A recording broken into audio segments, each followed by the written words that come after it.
ছোটবেলায় পরিচয়, তারপর বন্ধুত্ব, কিন্তু তারা জানতেনই না আসলে তারা আপন দুই বোন।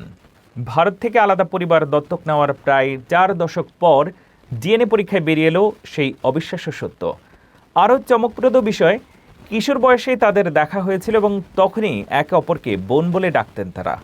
হারানো সম্পর্ক ফিরে পাওয়ার আবেগঘন এই গল্পের বিস্তারিত জানুন প্রতিবেদনে।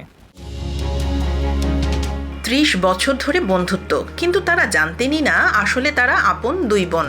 ডিএনএ টেস্টের মাধ্যমে এমন অবিশ্বাস্য সত্য সামনে এসেছে নেদারল্যান্ডসে। মিনা গেল্টিং ও মাইনাল তেজেন দুইজনকেই প্রায় 40 বছর আগে ভারতের একটি অনাথ আশ্রম থেকে আলাদা পরিবার দত্তক নেয়। এরপর তারা নেদারল্যান্ডসে প্রায় 100 মাইল দূরে বড় হন। দুজনের জীবনেই ছিল নিজেদের জৈবিক পরিবার সম্পর্কে জানার আগ্রহ এবং এক ধরনের শূন্যতা।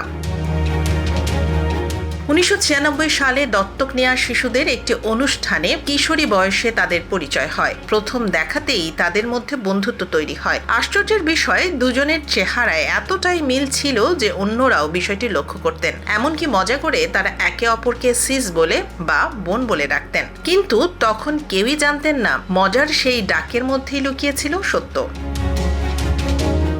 এরপর প্রায় 15 বছর তাদের যোগাযোগ ছিল না। চলতি বছরের এপ্রিলে মাইনাল একটি মাইহেরিটেজ ডিএনএ পরীক্ষা করেন। ফলাফল দেখে তিনি অবাক হয়ে যান। মিনার সঙ্গে তার 100% সিবলিং ম্যাচ।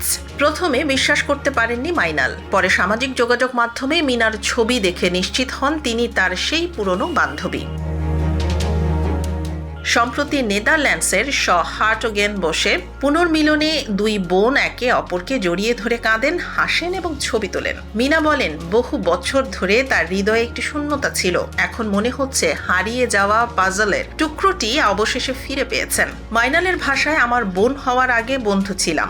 আসলে আমরা সবসময় বোন ছিলাম, শুধু জানতাম না।